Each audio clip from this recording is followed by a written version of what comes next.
امهات التيك توك، امهات التيك توك، ابو ما عدها، اخو ما عدها، عشيرة ما عدها.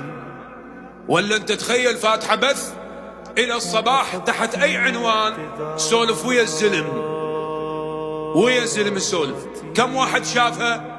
كم؟ مو آلاف ولا لا؟ نعم، برنامج عالمي هذا. عرضك صار عرضة، عرضك صار عرضة لكل من هب ودب. تحكي ويا الزلم من الصبح فاتحة لايف، مو عتا اب وعتا عشيرة، مو فد مشكلة لا يزعلون، بس المشكلة بالانضباط. يريد اقوله ولو عندنا مثل دارج بس هو صحيح، يقول الما يفتح هذا ما حد يعبي له، مو؟ اي نعم، ما حد يعبي له نهائيا، ولا حد يوصل له ولا حد يندق به. ترى شوف المرأة الشريفة والعفيفة والمحتشمة، هو ليش الإسلام دائما تمام ملاحظ هذا الشيء يوصي بالاحتشام؟ ليش؟ حتى يسد هاي العيون المفتوحة.